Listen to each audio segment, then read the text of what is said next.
everyone, it's Nina. Thanks for joining me today for a new video. Today I'm going to be using two different stamp sets from Penny Black, and I'm going to watercolor using Distress inks to create beautifully watercolored images. More than just ink blending, Distress inks are amazing for watercoloring because of their water reactive properties, and it's very easy to get beautifully watercolored results with them. So the stamp sets I'm going to be using today are the Feathered Friends Fling Stamp Set and also the Chilly Days Clear Stamp Set. These two stamp sets from Penny Black are adorable. We're going to stamp both of these stamp sets onto some watercolor paper, and I'm going to use Distress ink in Lost Shadow to stamp them. Lost Shadow is a really nice light gray color. It's also very neutral, so it works really well as a base for your stamping, and when you watercolor over top of it, it blends out easily. The watercolor paper I'm using today is Strathmore watercolor paper. It's my favorite watercolor paper to work with. It has a really nice tooth to it. I like that texture. And I'm going to stamp the birds as a pair on one piece, which is a 4 by 6 inch card panel. It's going to fit nicely on a 5 by 7 card. And then the second piece is going to be a little bit smaller, and it's going to fit nicely on an A2 card once I go ahead and trim this down later. When I'm working with Distress ink pads to do some watercoloring, I like smushing them onto my Simon Says Stamp magnetic glass mat. The glass surface is great for working on. Because it's white, I can see the colors very easily in their true form, and I can pick the colors up off of the mat really easily as well. I have a really special place in my heart for Penny Black stamps. They're one of the very first stamps that I've ever worked with, and I always loved the illustrations that they have. The images are really fun to color, and they offer a variety of different types of images, from florals to cute critters. I love all of them. And what's also funny is watercoloring was the technique that I always used first when I got into card making. I loved watercoloring. I used to watercolor freehand before I was actually creating cards. And when I got into card making, I found watercolors and pencils as my first mediums of choice before I actually got into Copics. So it's kind of fun. This is almost a little bit of a throwback for me. Working with Distress inks is really easy for watercoloring because they're very forgiving. They react easily, so if you put some color down and you're not really happy with it, it blends out really well, so you can get some easy coloring results without a lot of effort. I also love that when you let the colors dry and then you come back in with more color, you get that really nice layering effect. And so you're going to get some harder lines if you don't blend those out, which I always enjoy keeping. I think it adds some interest to your coloring. And you can see I colored both birds in the exact same color scheme. I did list all of the Distress ink colors that I used today in the video description and over on our blog, so you can find out all that information.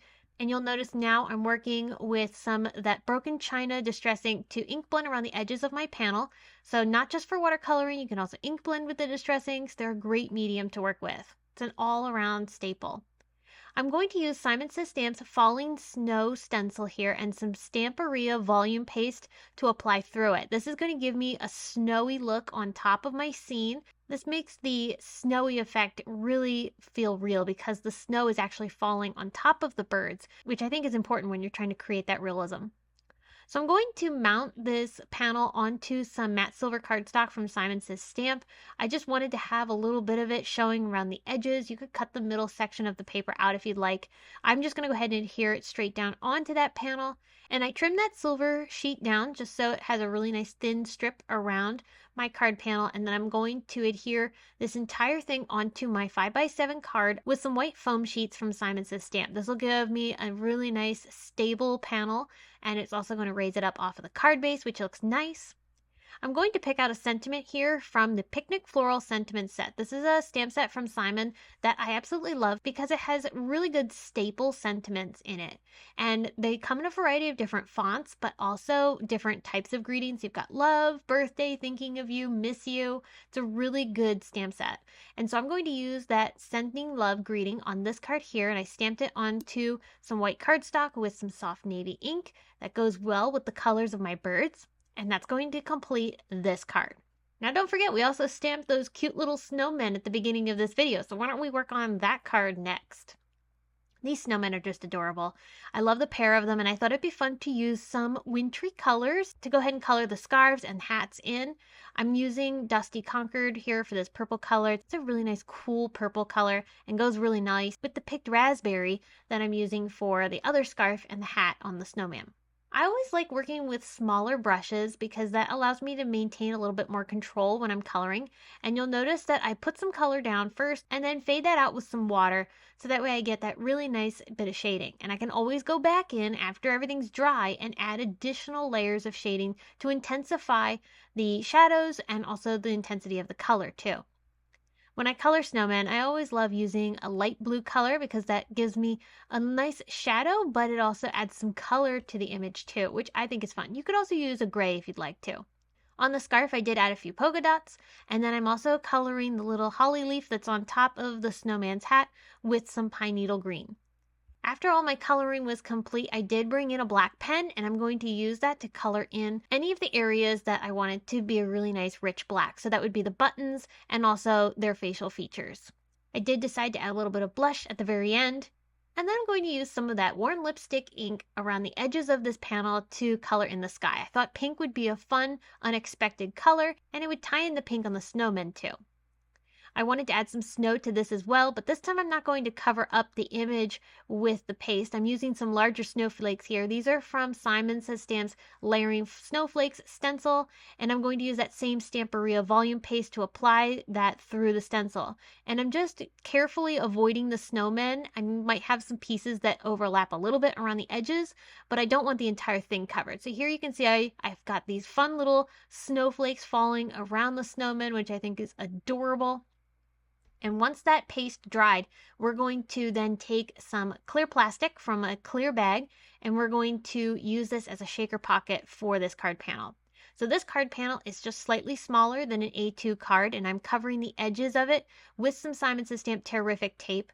I'll remove the release paper from 3 of those adhesive strips and fold the plastic into that adhesive so that way we can form the pocket for our shaker. If you have any excess on the edges, you can just trim that down so it's nice and flush. And now we have a little pocket that we can fill with some sequins. I'm going to use just some clear confetti sequins. They have a little bit of a holographic look to them, but they're really cute, and I thought they would be fun for little snowballs. So I filled that up, and then I'm going to remove the release paper from that last edge so I can fold the plastic into it and form my pocket. And now all those sequins are tucked inside, and we can go ahead and shake this up to get them moving. How cute is that? It looks like the snow is falling on top of them. All right, so the Winter Wonder Simple Stories paper pack was perfect for using with this card that I have here. I love the colors in it, and a lot of the colors are also in my card project, so I thought that would be fun.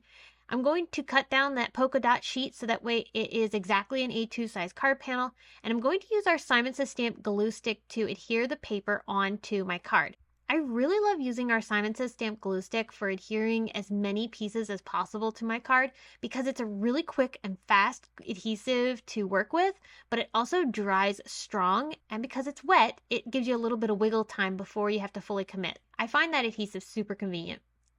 All right, so back to that picnic floral sentiments. Now we're going to use one of the thinking of you greetings that's in there. I like this one. I thought it would be fun to go on top of some dark blue cardstock to pull in some more of that blue color. I'm using clear embossing ink from Simon Says Stamp to go ahead and ink up this stamp, and then I'll stamp it onto my blue cardstock. I did prep the surface of that paper with a Simon powder tool before stamping, and I'm going to sprinkle white embossing powder over top of that greeting. With my heat tool, I'll go ahead and set that so I get that nice bright white greeting on top of this dark colored cardstock. And of course, I'll trim it down so that I can put it along the top right of my card, which is the perfect place to tuck it. And here we go. We have 2 adorable cards that we made with penny black stamps. And the fun coloring was made possible by Distress Inks in watercolor form and also the ink blending for the backgrounds.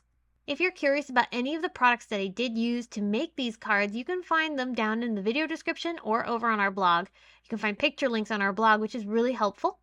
And if you have any questions, please be sure to leave them in the comments below. Thanks so much for watching this video. I hope you enjoyed and were inspired to try some of these ideas that I've shared today. And until next time, I hope you have a wonderful day.